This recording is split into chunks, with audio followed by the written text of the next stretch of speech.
Hello प्यारे बच्चों, नमस्कार। कैसे आप लोग? मस्त है सभी लोग। आज हम लोग जो वैद्युत विभव चैप्टर पढ़े उसका तीसरा लेक्चर है। पीछे हम लोग 2 लेक्चर समाप्त किए। पहले लेक्चर में जो चैप्टर का बेसिक था इंफॉर्मेशन और वैद्युत विभव के बारे में पढ़े, और जो सेकेंड लेक्चर था उसमें किसी बिंदु आवेश के कारण वैद्युत विभव का निगमन किए और वैद्युत द्विध्रुव के कारण विभव के सूत्र का उत्पत्ति किए, अक्षीय स्थिति और निरक्षीय स्थिति। और उस चैप्टर में जो भी बचा है उसको लेक्चर 3 में हम लेके आए हैं। पहले आपका है वैद्युत द्विध्रुव के कारण। पहले क्या है? पहले है वैद्युत द्विध्रुव के कारण किसी बिंदु पर विभव। हम लोग पीछे आप अक्षीय और निरक्षीय पढ़ लिए हैं। अब पढ़ना है किसी भी बिंदु पर विभव। और उसमें क्या पढ़ना है? और हम लोग को पढ़ना है, देखिए ध्यान से, वैद्युत स्थितिज ऊर्जा। और क्या पढ़ना है भाई? और आज पढ़ना है विभव प्रवणता। और विभव प्रवणता और वैद्युत क्षेत्र की तीव्रता में संबंध। और एक समान वाय वैद्युत क्षेत्र में वैद्युत द्विध्रुव को घुमाने में किया गया कार्य और वैद्युत क्षेत्र में वैद्युत द्विध्रुव की स्थिति ऊर्जा। तो आज का जो लेक्चर है वो बहुत इंपॉर्टेंट होने वाला है, क्योंकि चैप्टर के जितने भी प्रमुख सूत्र के निगमन लास्ट में बचे हैं वो सारे निगमन इसी वीडियो में कराए जाएंगे। इसलिए पूरे वीडियो में लास्ट तक आप बने रहिए। और आपको बार बार कह रहे हैं कि देखिए आपके जो बैच का नाम है पंच तत्व बैच रखा गया है, और आपका जो यूट्यूब चैनल है इसका नाम रखा गया है English wisdom by BK sir. इससे को आप सब्सक्राइब कर लीजिए, खुद जुड़ जाइए और अपने दोस्तों को भी जोड़ दीजिए। क्यों? क्योंकि यह आपका जो क्लास है बिल्कुल निःशुल्क है। इसके लिए आपको कुछ भी नहीं देना है और सारी चीजें यहाँ पर बिल्कुल ही आसान तरीके से आपको समझाई जाती हैं और बेहतर तरीके से समझाई जाएंगी सारी विषय। इसलिए चैनल को सब्सक्राइब कर लीजिए और अपने दोस्तों को क्या करिए, शेयर कर दीजिए। और पूरे वीडियो में आप बने रहिए। जितने भी सूत्र के निगमन आज कराए जाएंगे सारी बातें आपको समझ में आएंगे। लोग कहते हैं फिजिक्स का सूत्र बहुत कठिन होता है, कैसे प्राप्त करें, लेकिन आप देखिए बिल्कुल आसान तरीके से, बिल्कुल सरल तरीके से आपको अभी हम सारे निगमन कराएंगे। ध्यान से समझिए और इसको लिखते नोट करते जाइए, नोट भी बनाते जाइए। ठीक है, इसका नोट भी बनाते जाइए। इसलिए कलम और कॉपी लेके बैठ जाइए और सारी चीजों को ध्यान से समझिए। देखिए पहली आप हेडिंग बनाएंगे। हेडिंग क्या है आपकी? पहली हेडिंग आपका है वैद्युत द्विध्रुव के कारण किसी बिंदु पर वैद्युत विभव। तो पीछे जो लेक्चर 2 पढ़े थे इस चैप्टर का, उसमें वैद्युत द्विध्रुव के कारण विभव निकाले थे। कहाँ निकाले थे? अक्षीय स्थिति और निरक्षीय स्थिति में। अब कहाँ निकालेंगे? किसी भी बिंदु पर। तो ध्यान से पहले इसका आकृति समझिए, ध्यान पूर्वक समझिए, ध्यान से देखिए। एक वैद्युत द्विध्रुव बनाइए, यह आपका हो गया एक वैद्युत द्विध्रुव। और आपको पता है कि ये बनता किससे है? माइनस क्यू और प्लस क्यू आवेश से। माइनस क्यू और प्लस क्यू आवेश से मिलकर ये बनता है, और इनके जो बीच की दूरी होती है वह 2l होती है। और इसके मध्य बिंदु से आपको किसी बिंदु पे, ना अक्ष और ना ही निरक्ष, अक्ष और निरक्ष नहीं, किसी भी बिंदु पर, तो एक बिंदु इससे ले लो r दूरी पर, या r दूरी पर एक बिंदु हो गया P, और इसी बिंदु P पर आपको विभव की गणना करनी है। तो आप पहले क्या करेंगे? बिंदु P से प्लस Q आवेश को मिलाएंगे, इसके बाद माइनस Q आवेश को मिलाएंगे। अब आपको इस दूरी की आवश्यकता होगी, इसलिए यह जो झुकाव है क्या मान लो? थीटा। और यहां से इस पे क्या करो? लंब डाल दो। इस पे क्या करो भाई? लंब डाल दो। और इसको जस्ट आगे बढ़ा के यहां भी क्या करिए? लंब डाल दीजिए। तो आपकी जो ये दूरी होती है यह होती है यल कास थीटा, और यह भी दूरी होती है यल कास थीटा। कैसे होती है? यह लंबाई क्या होगा? यल। यहां यह हो गया समकोण। जब समकोण हो गया तो यह सामने क्या हो गया? कर्ण। और यह हो गया आधार। और काश थीटा बराबर पड़े हो आधार बटे कड़, तो काश थीटा बराबर आधार आपको चाहिए और कड़ क्या है यल, तो यल काश थीटा बराबर क्या हो गया ए, यानी इसका मान होगा यल काश थीटा। तो यह जो दूरी होती है यह दूरी होती है आर माइनस यल काश थीटा, और यह जो दूरी होती है वह होती है आर प्लस यल काश थीटा। फिर से बात समझिए, सबसे पहले आप एक वैद्युत द्विध्रुव ले लेंगे और मान लेंगे कि माइनस क्यू और प्लस क्यू आवेश से मिलकर बना है, जिनके बीच की दूरी 2l है और इसके मध्य बिंदु से थीटा कोण पर r दूरी पर एक बिंदु P है और उसी बिंदु P पर हमें विभव की गणना करनी है। अब विभव की गणना करने के लिए माइनस क्यू आवेश से P को मिलाएंगे और प्लस क्यू आवेश से P को मिलाएंगे, इनकी दूरी आप क्या करेंगे ज्ञात कर लेंगे। ये दूसरी बार दूरी निकालना सिखाए हैं, एक बार इसी द्विध्रुव के कारण जब तीव्रता निकाले थे तब भी दूरी निकालना समझाए थे। तो यह कोण थीटा है, यह लंबाई यल है, यह आपका आधार हो गया। इस त्रिभुज में काश का प्रयोग कर लेंगे तो यल काश थीटा होगा, तो यह लंबाई आर माइनस यल काश थीटा, यह लंबाई आर प्लस यल काश थीटा। तो आप अच्छे से नोट कर सके इसलिए पूरी बातों को हम सामने लिख देते। देखिए सबसे पहला काम, हम इसमें आगे बढ़ेंगे, ये पहले जो चित्र में उसको मानते हैं क्या क्या है, तो यहां लिखते हैं कि माना एक वैद्युत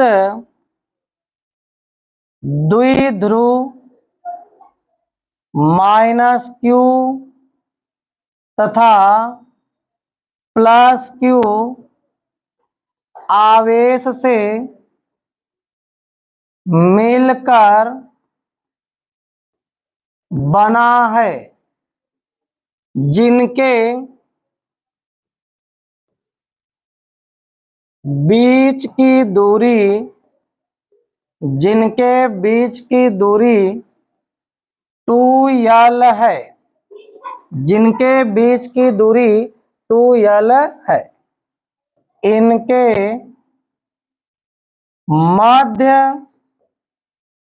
बिंदु से थीटा कोण पर स्मॉल r दूरी पर एक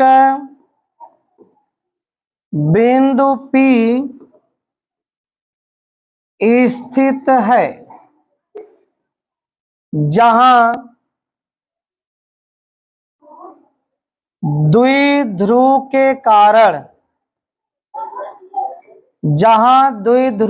कारण उत्पन्न विभव की गणना करनी है, उत्पन्न विभव की गणना करनी है। माइनस क्यू आवेश के कारण विभव V1 तथा प्लस क्यू आवेश के कारण विभव V2 है। अतः अब बात समझिए, सबसे पहले जो भी चित्र के अंदर था उसको आपने मान लिया। अब दोनों के कारण बिंदु P पर विभव निकाल दो। माइनस क्यू आवेश के कारण बिंदु P पर विभव V1 बराबर हो जाएगा 1/4πε0 माइनस क्यू अपान r प्लस यल काश थीटा, प्लस क्यू आवेश के कारण बिंदु P पर विभव V2 बराबर 1/4 पाई Q अपान R माइनस L काश थीटा। अब दोनों आवेशों के कारण आपने यहाँ क्या निकाल लिया, विभव निकाल लिया। अब हमें टोटल विभव यानी परिणामी विभव चाहिए, तो परिणामी दोनों का योग कर दो। बिंदु P पर परिणामी विभव V बराबर क्या होगा, V1 प्लस V2, यह आपका हो गया 1/4 पाई माइनस Q अपान R प्लस L काश थीटा। यह हो गया 1/4 पाई Q अपान R माइनस L काश थीटा। अब दोनों में कॉमन क्या है, देखिए दोनों में कॉमन आपका है 1/4 पाई और Q। तो अगला पेज लेते हैं, ध्यान से देखिए कॉमन क्या था 1/4 पाई क्या बचेगा भाई, देखो जब आपने 1/4 पाई कॉमन किया तो -1/r plus L cast theta, यहाँ होगा 1/r minus L cast theta. तो यहाँ आपका होगा -1/r plus L cast theta, यहाँ होगा +1/r minus L cast theta. हल करिए 1/4 पाई या आप यहां इसका गुणा करिए -r plus L cast theta, यह हो जाएगा r plus L cast theta. इसका एलसीएम लेंगे r plus L cast theta r minus L cast theta. अब देखिए r से r क्या हुआ, कट गया 1/4 पाई यहाँ हो गया 2L cos theta upon R square minus L square cos square theta. आप पढ़े हो P बराबर होता है Q गुणे 2L, Q गुणे 2L क्या हो गया P, तो आपका सूत्र हो गया 1/4 पाई P। और एक बात देखिए जो R होता है वह L कास्ट थीटा से बहुत बड़ा होता है, इसलिए इसको छोड़ देंगे, P कास्ट थीटा अपान क्या हो जाएगा R स्क्वायर। तो यह आपका निकला वैद्युत द्विध्रुव के कारण किसी भी बिंदु पर विभव। एक बार फिर ध्यान दीजिए, हमारी हेडिंग थी वैद्युत द्विध्रुव के कारण किसी भी बिंदु पर विभव।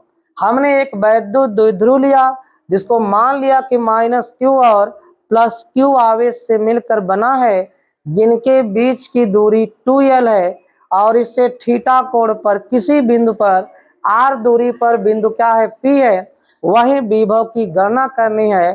तो -Q और +Q आवेश से बिंदु P को हम मिला लिए, जब -Q और +Q आवेश से मिला लिए तो उसकी दूरी चाहिए, दूरी निकाल लिए और इसके बाद दोनों के कारण विभव निकाल लिए और दोनों का योग किए और लास्ट में हमें प्राप्त हुआ यह, तो यही हुआ किसी बिंदु आवेश के कारण विभव। चलिए यहीं से हम आपको दिखा देते अक्षी निरक्षी, नीचे आप नोट बना लीजिएगा और बात को अच्छे से समझ लीजिए। अक्षीय स्थिति जब पूछता है, पहला पॉइंट वैद्युत द्विध्रुव के कारण अक्षीय स्थिति, अगर अक्षीय स्थिति में पूछता है तो वहां कोण का मान कितना होगा 0 होगा। अगर इसमें हम कोण का मान 0 कर ले तो 1/4 पाई P cos 0 हो जाएगा अब बटे R स्क्वायर। cos 0 का मान 1 होता है, यह हो जाएगा P बटे R स्क्वायर। और अक्षीय स्थिति में विभव का फार्मूला भी यही था। अगर निरक्षीय स्थिति में कहेगा तो थीटा का मान कितना हो जाएगा 90 अंश, और 90 अंश आप रख लेंगे, यह आपका हो जाएगा P cos 90/r², और cos 90 का जो मान होता है वह होता है 0। तो टोटल क्या आएगा 0, और निरक्षीय स्थिति में विभव का मान 0 होता भी है। तो आपने किसी बिंदु आवेश मतलब किसी बिंदु पर विभव निकाला और उससे अक्षीय और निरक्षीय भी देख लीजिए आ जाएगा। ठीक है, तो ये पॉइंट आपको समझ में आई, इसको अच्छे से नोट कर लीजिएगा बेटा, एक बार दो बार समझ लीजिएगा, क्योंकि ये सूत्र की उत्पत्ति है और फिजिक्स की सबसे इम्पोर्टेंट भाग सूत्र की उत्पत्ति होती है। यदि यह आपको समझ में आ गया तो सारी बातें आप समझ में आ जाएगी आपको, और जब सूत्र की उत्पत्ति आती है ना तो आप सवाल भी अच्छे से कर लेते हो, इसलिए थोड़ा ध्यान से इसको देख लीजिएगा एक दो बार आगे पीछे करके। वैसे हमें उम्मीद है कि आपको एक बार में भी समझ में आ गया होगा, दोबारा की आवश्यकता नहीं पड़ेगी। ठीक है, चलिए आगे देखते हैं जस्ट इसके बाद क्या हेडिंग है। चलिए आगे बढ़ते हैं। यहां दिया है वैद्युत स्थितिज ऊर्जा। क्या दिया भाई? वैद्युत स्थितिज ऊर्जा। तो वैद्युत स्थितिज ऊर्जा क्या होती है, एक परिभाषा आपका किताब से लिखा है, अभी हम फिर भी समझाएंगे आपको। देखो ध्यान से लिखा है कि वैद्युत स्थितिज ऊर्जा जो इलेक्ट्रिक पोटेंशियल एनर्जी होती है वह ऊर्जा है जो किसी आवेश के विद्युत क्षेत्र में उसकी स्थितिज ऊर्जा यानी पोटेंशियल के कारण होती है। यानी अगर किसी आवेश को हम लोग वैद्युत क्षेत्र के भीतर रखते हैं तो अगर वो वैद्युत क्षेत्र में स्थिर है तो उसके कारण जो भी ऊर्जा होती है वही होती है वैद्युत स्थितिज ऊर्जा। दूसरा भी दिया है सेकेंड, किसी विद्युत क्षेत्र में किसी आवेश को एक स्थान से दूसरे स्थान तक ले जाने में जो कार्य होता है वही क्या होता है, स्थितिज ऊर्जा होता है। अभी चलिए हम इसका दो परिभाषा आपको और बताते हैं और वहीं से सूत्र भी निकालते हैं। पहले ध्यान से मौखिक सुनो। अगर दो आवेश है ले लीजिए दो आवेश, वह दोनों आवेश या तो एक दूसरे को आकर्षित करेगा या तो क्या करेगा, प्रतिकर्षित। जो दो आवेश होते हैं वह एक दूसरे को या तो आकर्षित करते हैं या तो प्रतिकर्षित करते हैं। तो अगर हम आवेश को समीप लाएं तब भी हमें कार्य करना पड़ेगा, दूर ले जाएंगे तब भी क्या करना पड़ेगा, कार्य करना पड़ेगा। और जितना हमें कार्य करना पड़ेगा ना वही कार्य क्या होगा, उनके बीच की स्थितिज ऊर्जा। तो किताब से हट के आप इस सिंपल से लिखिए, क्या लिखेंगे परिभाषा, दो आवेश एक दूसरे को आकर्षित अथवा प्रतिकर्षित करते हैं, आकर्षित अथवा प्रतिकर्षित करते हैं। इसलिए इन्हें एक दूसरे के समीप अथवा एक दूसरे से दूर ले जाने में कार्य करना पड़ता है और यह कार्य इन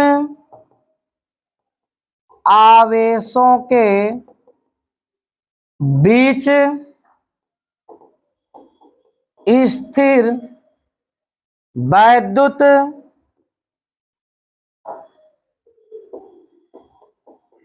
स्थितिज ऊर्जा कहलाता है।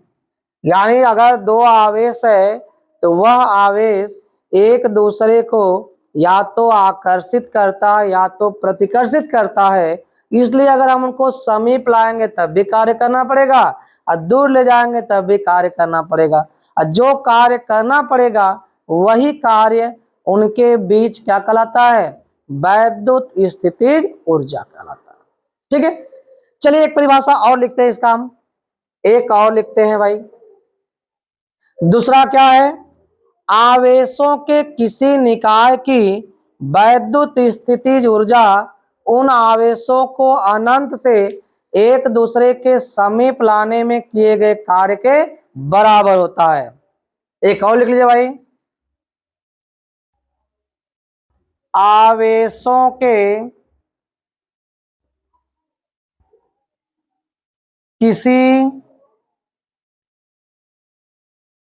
निकाय की वैद्युत स्थितिज ऊर्जा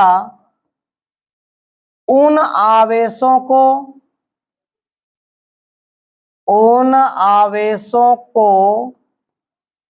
अनंत से एक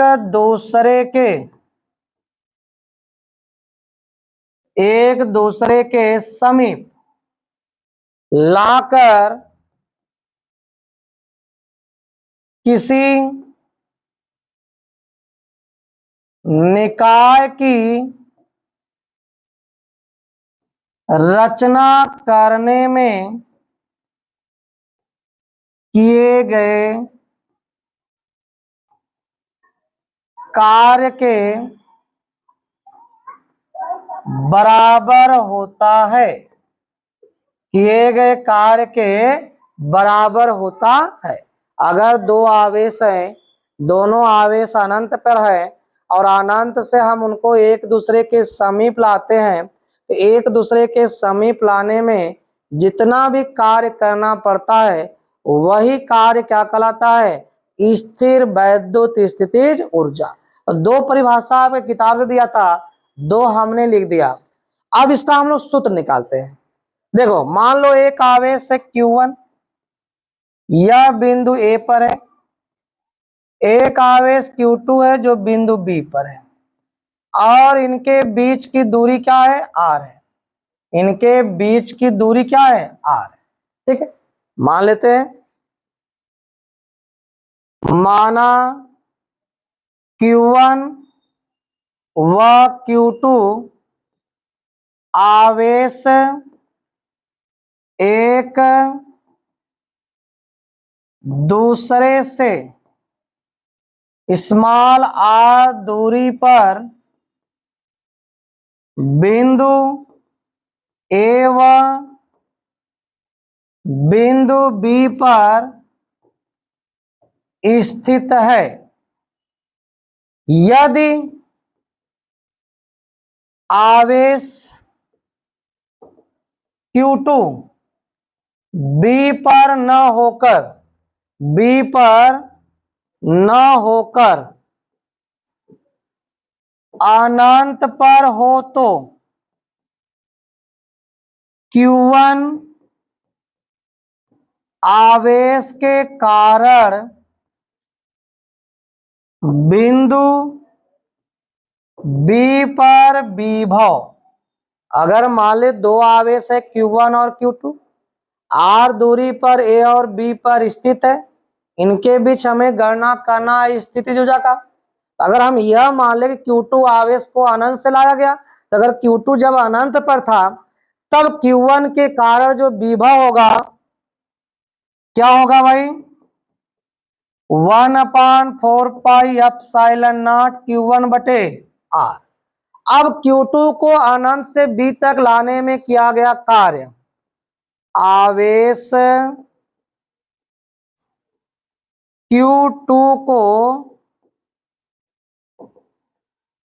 अनंत से बिंदु B तक लाने में किया गया कार्य W बराबर VQ2, तो यह आपका हो गया 1/4πε0 Q1 Q2 बटे R। क्या हो जाएगा भाई, Q1 Q2 बटे R। अब जो Q2 आवेश है उसको अनंत से कहां लाए, B तक।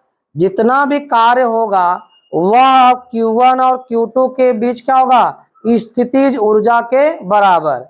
तो किया गया कार्य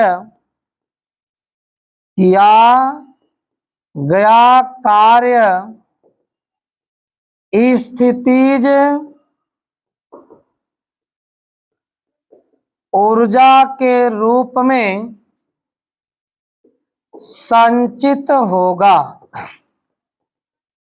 स्थितिज ऊर्जा के रूप में संचित होगा, यानी W बराबर क्या होगा, U बराबर हो गया 1/4 pi epsilon not Q1 Q2 बटे R। यह हो गया स्थितिज ऊर्जा का फार्मूला। यानी आपने क्या पढ़ा भाई, वैद्युत स्थितिज ऊर्जा का फार्मूला पढ़ा और इसके 3-4 परिभाषाएं भी पढ़ा और आपको अच्छे से समझ में आ गया होगा। और यह सूत्र आप याद रखेंगे, जब सवाल हम करेंगे ना तो सवाल को लगाते समय इन सूत्र की क्या होगी, आवश्यकता होगी। तो 2 हेडिंग आपने पढ़ा, आपको अच्छे से समझ में आया, आप इसको नोट कर लीजिएगा। अब देखते हैं आगे हेडिंग क्या है। आगे आपका है विभव प्रवणता। क्या भाई, आगे है विभव प्रवणता। अच्छा, विभव प्रवणता बहुत सिंपल सा है, देखिए ध्यान से क्या होता है। विभव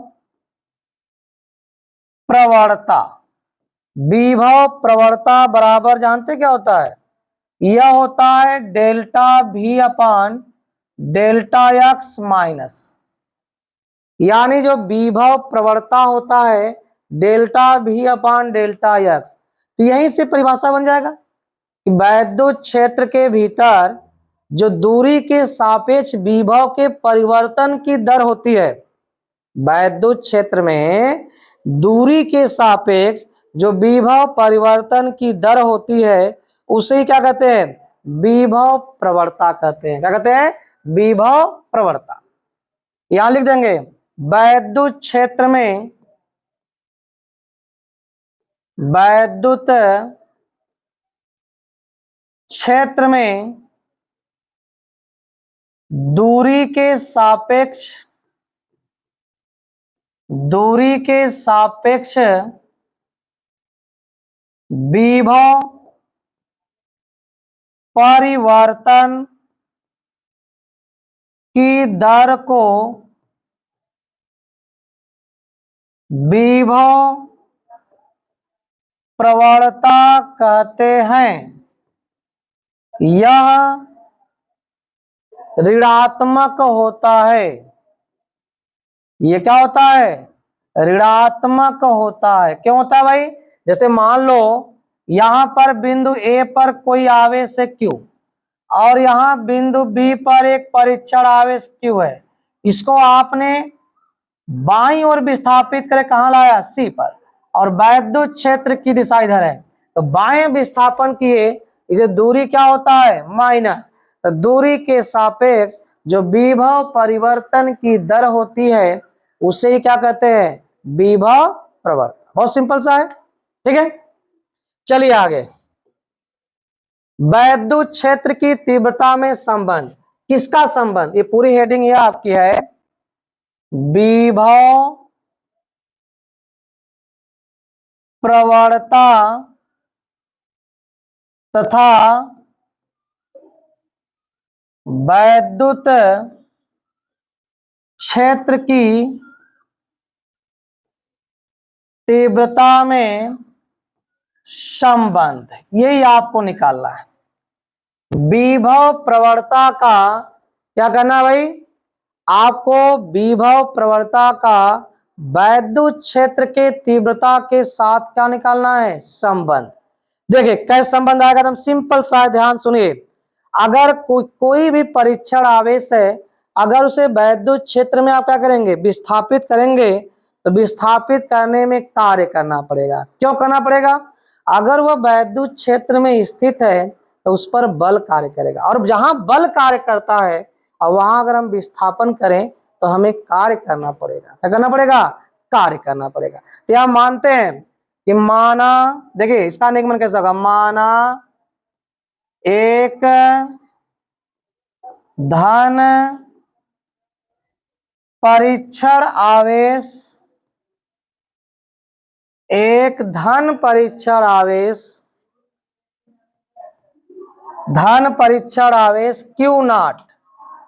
Q0 वैद्युत क्षेत्र वेक्टर E, चाहे वैद्युत क्षेत्र E में स्थित है और इसे डेल्टा x दूरी विस्थापित किया जाता है। डेल्टा x दूरी विस्थापित किया जाता है।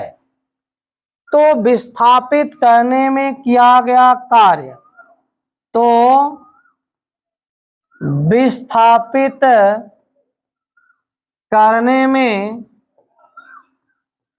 किया गया कार्य W बराबर F इंटू डेल्टा x, और विस्थापन जब बाएं किए हैं तो माइनस डेल्टा x होगा, और F बराबर होता है QE, और यह आपका हो गया माइनस डेल्टा x, और परीक्षण आवेश Q0 है तो Q0, तो W अपन Q0 बराबर हो जाएगा E into minus delta x। अब देखो विभव के सूत्र से विभव भी बराबर होता है W अपान Q0, तो यह आपका हो गया डेल्टा भी, यह आपका हो जाएगा डेल्टा भी, और E minus delta x, delta भी अपान माइनस डेल्टा x बराबर E, माइनस डेल्टा भी अपान डेल्टा x बराबर E। अभी पढ़े माइनस डेल्टा भी अपान डेल्टा x क्या हो गया, विभव प्रवणता हो गया, और विभव प्रवणता का मान क्या आया, वैद्युत क्षेत्र के तीव्रता के बराबर। जो विभव प्रवणता है इसका मान क्या आया, वैद्युत क्षेत्र के तीव्रता के बराबर। यहाँ कह सकते हैं कि वैद्युत क्षेत्र के भीतर किसी भी बिंदु पर वैद्युत क्षेत्र की तीव्रता विभव प्रवणता के ऋणात्मक मान के बराबर होता है। यहां लिख सकते हैं वैद्युत क्षेत्र के भीतर किसी बिंदु पर वैद्युत क्षेत्र की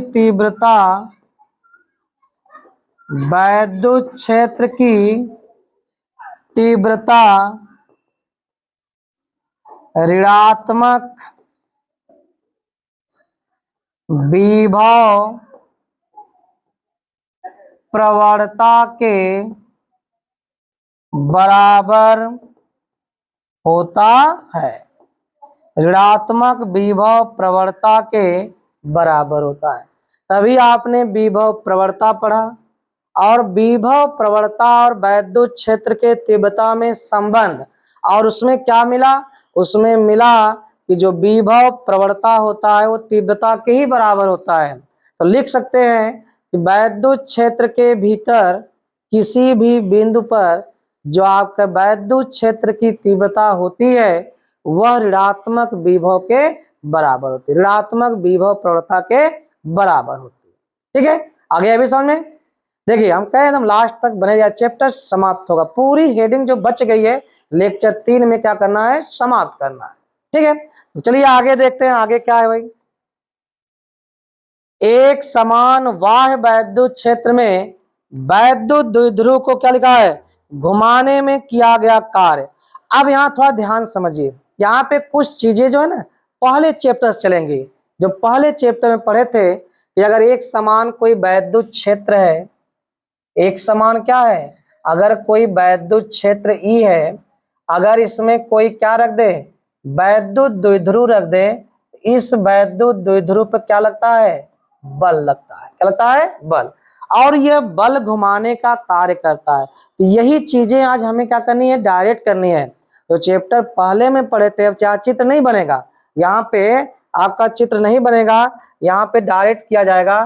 ठीक है, यहाँ पे आपका उसी से चलना है जो आप पढ़े हैं कि अगर यहाँ लिखेंगे कि यदि एक समान वैद्युत क्षेत्र में कोई वैद्युत द्विध्रुव स्थित होता है तो उस पर एक प्रत्यानयन बलयुग्म लगता है जो उसको वैद्युत क्षेत्र में घुमाने का प्रयत्न करता है, जिसके कारण प्रत्यानयन बलयुग्म का आघूर्ण उत्पन्न होता है। यदि वैद्युत द्विध्रुव वैद्युत क्षेत्र की दिशा से थीटा कोण पर स्थित हो तो उस पर लगने वाला बलयुग्म का आघूर्ण टाउ बराबर क्या होगा, पी ई साइन थीटा। ध्यान से बात लिखेंगे, यदि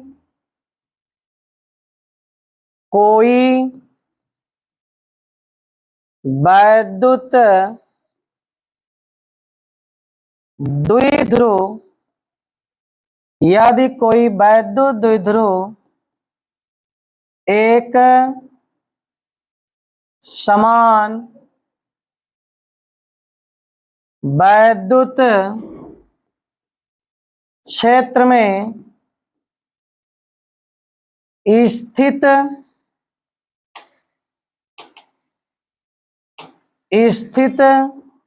होता है, यदि कोई वैद्युत द्विध्रुव एक समान वैद्युत क्षेत्र में स्थित होता है तो उस पर प्रत्यानयन बलयुग्म कार्य करता है, जो वैद्युत द्विध्रुव को वैद्युत क्षेत्र के संरेख करने का प्रयत्न क्या करता है, वैद्युत क्षेत्र के संरेख करने का प्रयत्न करता है,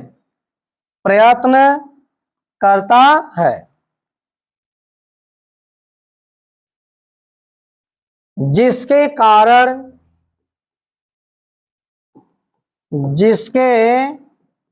कारण बलयुग्म का आघूर्ण उत्पन्न होता है, बलयुग्म का आघूर्ण उत्पन्न होता है।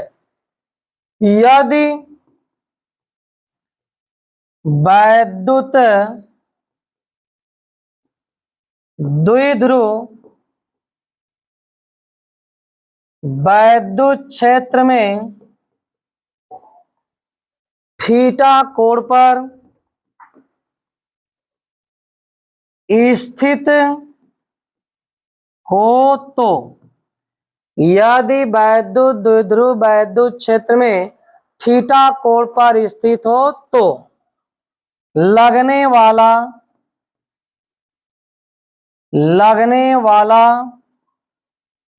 प्रत्यानयन बलयुग्म का आघूर्ण टाउ बराबर पी ई साइन थीटा होगा। क्या होगा, टाउ बराबर पी साइन थीटा। इतनी बातें फिर समझ लो। अगर आप पढ़े हो पहले चैप्टर में, अगर कोई वैद्युत द्विध्रुव, आप जानते हो वैद्युत द्विध्रुव क्या होता है, वैद्युत द्विध्रुव जो होता है -q और +q आवेश से मिलकर बना होता है। अगर इसको हम वैद्युत क्षेत्र में रखते हैं तो वैद्युत क्षेत्र जो E होता है और आवेश पर बल लगाता है, और इसमें दो आवेश है, जो दोनों आवेशों पर क्या लगता है, बल। जब इसमें दो आवेश है तो दोनों आवेशों पर क्या लगता है, बल, और इसीलिए इसको बलयुग्म कहते हैं, क्योंकि दो बल लगता है और यह बल घुमाकर उसको वैद्युत क्षेत्र के संरेख करने का प्रयत्न करता है। और जब संरेख करने का प्रयत्न करता है, घुमाता है, तो आघूर्ण उत्पन्न होता है। तो जो लगने वाला बलयुग्म का आघूर्ण होता है वो क्या होता है, टाउ बराबर पी ई साइन थीटा। क्या होता है भाई, ये होता है टाउ बराबर पी ई साइन थीटा। क्या होता है, टाउ बराबर पी ई साइन थीटा, यही होता है। यह होता है आपका बलयुग्म का आघूर्ण। अब आपको चाहिए घुमाने में कार्य। अब जहां पे बलयुग्म लग रहा हो, जहां पे बल लग रहा हो, अगर हम घुमाएंगे तो घुमाने में हमें क्या करना पड़ेगा, कार्य करना पड़ेगा। क्या करना पड़ेगा, कार्य। तब यहां लिखते हैं यदि वैद्युत द्विध्रुव को वैद्युत क्षेत्र में डी थीटा कोण घुमाए तो घुमाने में किया गया कार्य, कार्य क्या होता, कार्य होगा बलयुग्म का आघूर्ण, बलयुग्म का आघूर्ण गुणे कोणीय विस्थापन, कोणीय विस्थापन।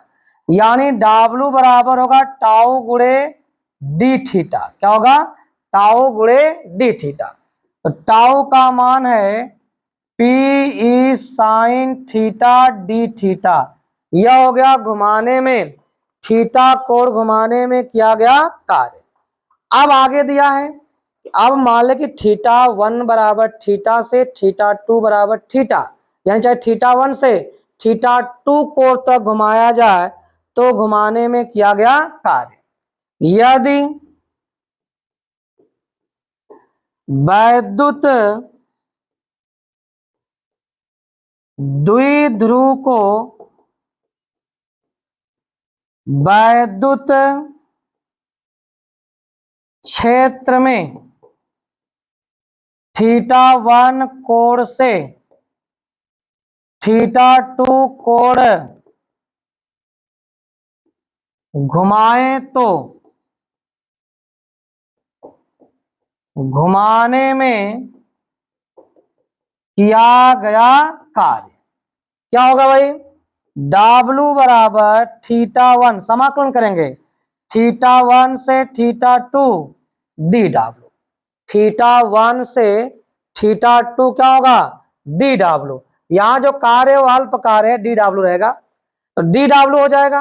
अब डी डब्ल्यू का मान यहां रख दो, यह हो गया थीटा 1 से theta 2 P E sine theta D theta. चलिए आगे देखिए, नेक्स्ट पेज खोलते हैं।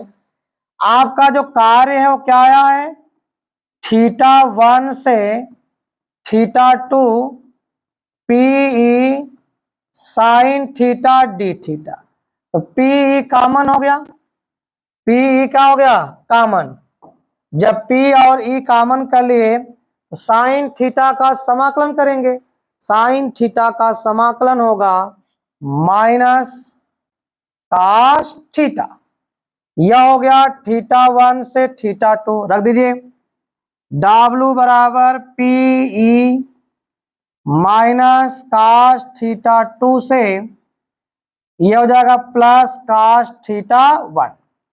अब लिखते हैं एक लाइन और, cos theta 1 minus cos theta 2। यदि थीटा 1 बराबर 0 से थीटा 2 बराबर थीटा कोण घुमाया जाए तो W बराबर पी ई कास 0 माइनस कास थीटा, कास 0 का मान 1 और ये क्या हो गया कास थीटा। W बराबर होगा P E 1 minus cos theta. यानी एक समान बाह्य वैद्युत क्षेत्र में वैद्युत द्विध्रुव को जो घुमाने में किया गया कार्य होगा वह होगा P E 1 minus cos theta. क्या होगा भाई, P E 1 minus cos theta. अब इसमें कुछ नोट चाहेंगे तो नोट पॉइंट कर सकते हैं आगे। क्या है, यदि वैद्युत द्विध्रुव को वैद्युत क्षेत्र में 90 अंश घुमाया जाए तो किया गया कार्य। यदि वैद्युत द्विध्रुव को वैद्युत क्षेत्र में 90 अंश घुमाया जाए तो घुमाने में किया गया कार्य क्या होगा भाई? PE1 माइनस कास 90, और कास 90 का मान होता है 0, तो जो कार्य होगा वह होगा PE। अगर हम वैद्युत क्षेत्र में वैद्युत द्विध्रुव को 90 अंश घुमाएंगे तो कार्य का मान होगा PE। यह पहला पॉइंट कर लीजिएगा। दूसरा है, यदि वैद्युत द्विध्रुव को वैद्युत क्षेत्र में 180 अंश घुमाए तो घुमाने में किया गया कार्य, यह आपका होगा PE1 माइनस कास 180, और कास 180 का मान होता है -1, अब पहले से हो जाएगा +1, माइनस मान माइनस चिन्ह हो गया +1, यह हो जाएगा 2PE। 180 अंश घुमाने में भी क्या हो गया? कार्य। नोट कर लेंगे आगे इसको भी। तो आपका सूत्र भी हो गया, परिभाषा भी हो गया। देख लीजिए, यह आप लिख के क्या करेंगे? निकालेंगे। इसमें जो ये मान यहां से यहां तक है, डायरेक्ट इसका चित्र नहीं है, चित्र आपको पहले चैप्टर में बताया गया, और वहां से फिर आगे बढ़ाते जाएंगे, आपका सूत्र क्या होगा? प्राप्त हो जाएगा। और ये 2 पॉइंट क्या है? नोट है। ठीक है, चलिए आगे बढ़िए। अब दिया है वैद्युत क्षेत्र में वैद्युत द्विध्रुव की स्थितिज ऊर्जा। वैद्युत क्षेत्र में वैद्युत द्विध्रुव की क्या पूछा है? स्थितिज ऊर्जा। ठीक है, तो वैद्युत क्षेत्र में वैद्युत द्विध्रुव की स्थितिज ऊर्जा क्या होती है भाई?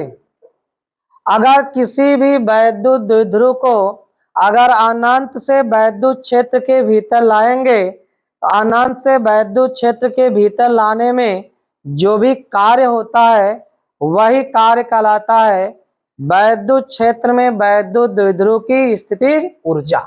देखिए, अनंत से वैद्युत द्विध्रुव को वैद्युत द्विध्रुव को अनंत से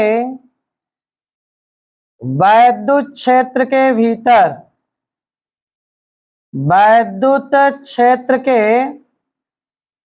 भीतर वैद्युत द्विध्रुव को अनंत से वैद्युत क्षेत्र के भीतर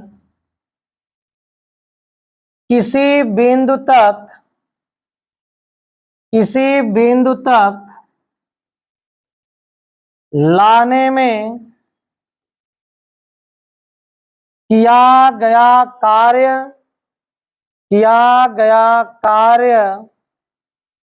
वैद्युत द्विध्रुव की स्थितिज ऊर्जा कहलाता है।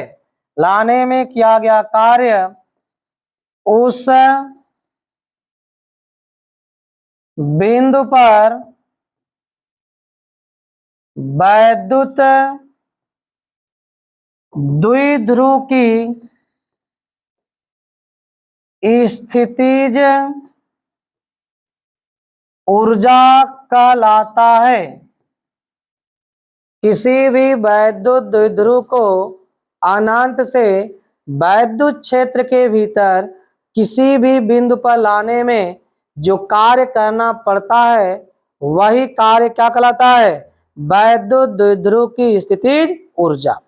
अब देखिए, अगर इसका सूत्र निकालेंगे तो मान लो यह आपका वैद्युत क्षेत्र है और इसमें आप किसी वैद्युत द्विध्रुव को लाते हो, यह आपका -q आवेश है, यह +q आवेश है, और इसके बीच की दूरी 2l है। इसको आपने क्या किया? अनंत से लाया, और कहां लाया? वैद्युत क्षेत्र के भीतर लाया, तो जो प्लस क्यू आवेश है इस पे बल इस दिशा में लगेगा, या आपका F बराबर लगेगा क्यू ई, और जो माइनस क्यू है इस पर लगेगा F बराबर क्यू ई इस दिशा में।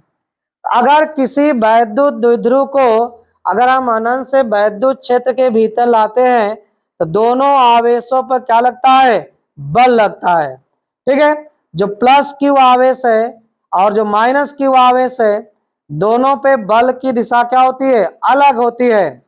इसलिए जो माइनस क्यू आवेश है उस पर क्षेत्र द्वारा कार्य होता है, और जो प्लस क्यू आवेश है उसको वाह्यकर्ता द्वारा कार्य करना पड़ता है। क्यों? क्योंकि जब लाएंगे बल की दिशा विपरीत है और ये जिधर लाना उधर है, तो इसको लाने में आपको बल नहीं लगाना होगा, लेकिन इसको लाने में वाह्यकर्ता द्वारा क्या करना पड़ेगा, बल लगाना पड़ेगा। फिर से बात समझिए, अगर कोई वैद्युत द्विध्रुव है, अगर उस वैद्युत द्विध्रुव को अनंत से वैद्युत क्षेत्र के भीतर लाते हैं तो लाने में जो भी कार्य किया जाता है वही आपका होता है स्थितिज ऊर्जा।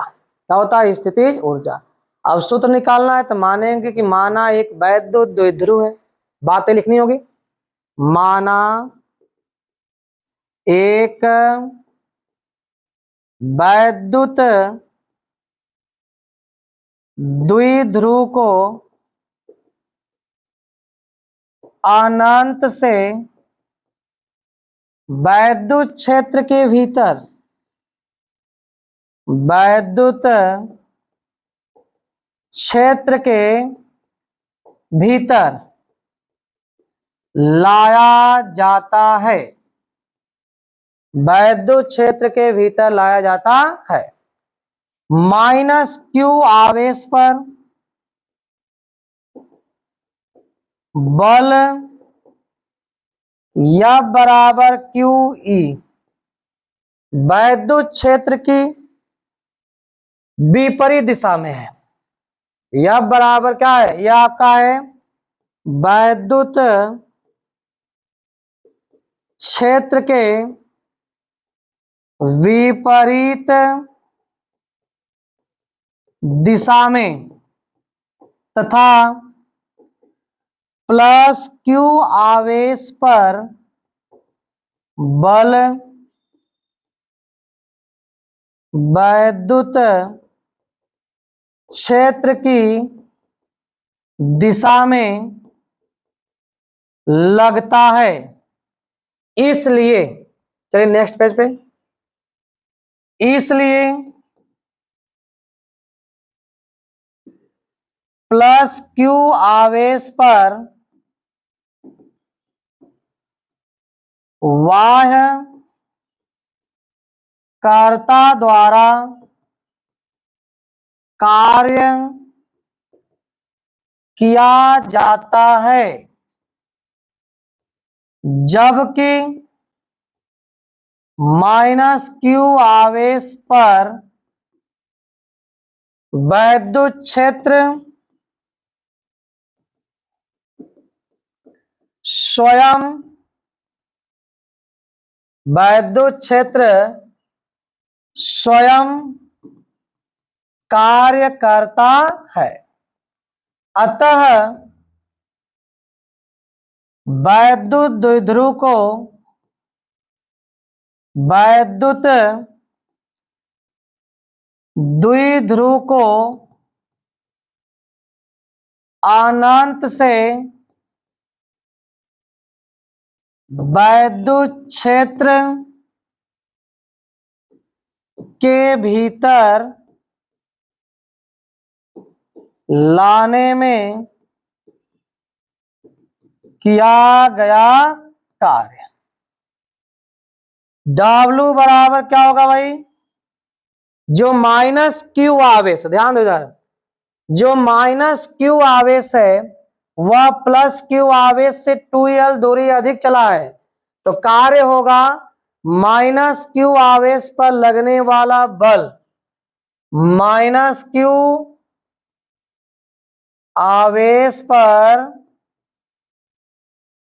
लगने वाला बल गुणे चली गई अतिरिक्त दूरी, चली गई अतिरिक्त दूरी। जो आपका आवेश है माइनस क्यू 2l दूरी ज्यादा चला है तो वह चली गई अतिरिक्त क्या होगी दूरी। तो W बराबर हो गया, जो बल होगा वह होगा क्यू ई, क्या होगा जो बल है वह होगा क्यू ई, और चली गई दूरी कितना है 2l। तो W बराबर हो गया माइनस क्यू गुणे 2l गुणे ई। तो W बराबर ई गुणे क्यू गुणे 2l। तो क्यू गुणे 2l होता है P, तो W बराबर हो गया माइनस पी। यह आपका कार्य हुआ, और किया गया कार्य ही क्या होगा स्थितिज ऊर्जा के रूप में संचित होगा। किया गया कार्य स्थितिज ऊर्जा के रूप में संचित होगा। जब स्थितिज ऊर्जा के रूप में संचित होगा तो W बराबर U, तो U का मान हो गया माइनस पीई। यह जो जीरो अंश बनाए हैं इसका मतलब यह है कि जो वैद्युत द्विध्रुव है वो वैद्युत क्षेत्र की दिशा में संरेख आ रहा है, कोई कोण नहीं है। ये जीरो अंश पे क्या है स्थितिज ऊर्जा। और आप जानते हो कि थीटा कोण पर क्या होता है, जो थीटा कोण पर कार्य होता है वह क्या होता है, देखिए ध्यान से। आगे देखिए नेक्स्ट पेज पे चलते हैं, थीटा कोण पे चलते हैं। थीटा कोण पर वैद्युत द्विध्रुव को घुमाने में किया गया कार्य। थीटा कोण पर वैद्युत द्विध्रुव को घुमाने में किया गया कार्य W बराबर होता है PE1 माइनस कास थीटा। तो थीटा कोण पर स्थितिज ऊर्जा वैद्युत क्षेत्र में वैद्युत द्विध्रुव का थीटा कोण पर स्थितिज ऊर्जा U बराबर U0 plus W, U theta बराबर माइनस PE, इसका मान है 1 माइनस कास थीटा। देखिए ध्यान से क्या हो जाएगा भाई, plus PE 1 minus cos theta minus P plus PE minus PE cos theta.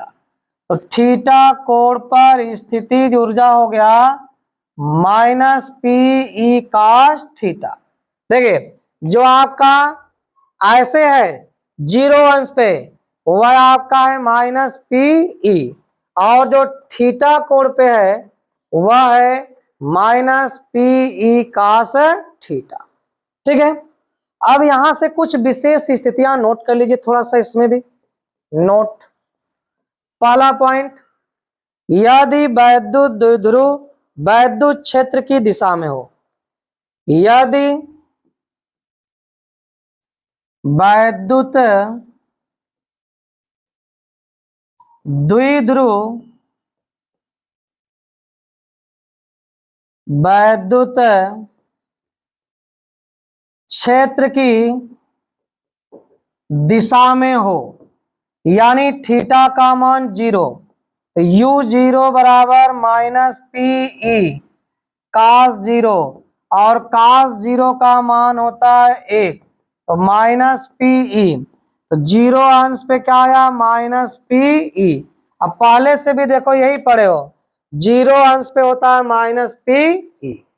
ठीक है, अब 90 अंश पे क्या होगा भाई? यदि वैद्युत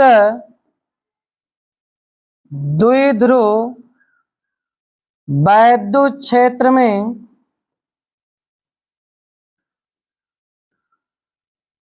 90 अंश पर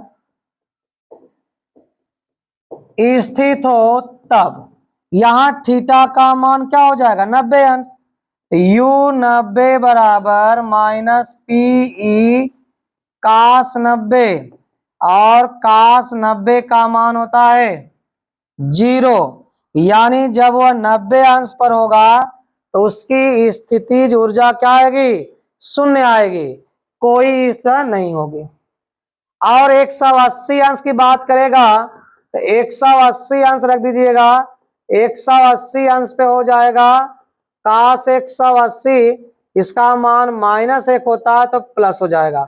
180 अंश पे प्लस पी और 0 अंश पे माइनस पी, और आपका 90 अंश पे स्थितिज ऊर्जा का मान क्या होगा? शून्य होगा।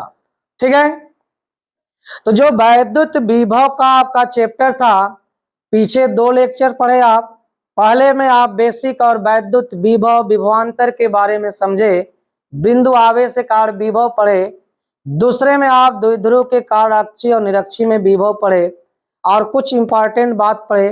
और आज जो तीसरा लेक्चर था, इसमें वैद्युत द्विध्रुव के कारण किसी भी बिंदु पर विभव, विभव प्रवणता, स्थितिज ऊर्जा और अनंत से वैद्युत क्षेत्र के भीतर वैद्युत द्विध्रुव को लाने में किया गया कार्य पढ़ लिए। ठीक है, तो आपका जो तीसरा चैप्टर है इसी लेक्चर में क्या हो गया? समाप्त हो गया। जब हम अगले लेक्चर में आएंगे तो आपको इस चैप्टर का जो कुछ आंकिक प्रश्न है, कुछ एनसीईआरटी से और कुछ ऐसी बाहर से किताबों से लेके आएंगे। तो आप हमारे साथ बने रहिए, चैनल को सब्सक्राइब कर लीजिए, और सभी जो चैप्टर हैं क्रम वाइज आपको हम प्रोवाइड कराते रहेंगे, आपको मिलता रहेगा। और इससे आप नोट भी अच्छे से बनाते रहिए। और देखिए आपके सामने आपका टेलीग्राम ग्रुप दिख रहा है, इसको आप ज्वाइन करके जुड़ जाइए। तो आज का क्लास यहीं समाप्त होता है, और वैद्युत विभव का जो टॉपिक था तीसरा चैप्टर, ये चैप्टर भी समाप्त होता है। केवल आपका सवाल बचा है, इसके न्यूमेरिकल बचे हैं। तो अगले वीडियो में हम फिर मिलेंगे कल इसी टाइम न्यूमेरिकल को लेके। तो आप ध्यान से पढ़ते रहिए और नोट को बनाते रहिए, और अपने दोस्तों में भी क्या करिए? शेयर करते रहिए। तो आज के लिए इतना ही, धन्यवाद।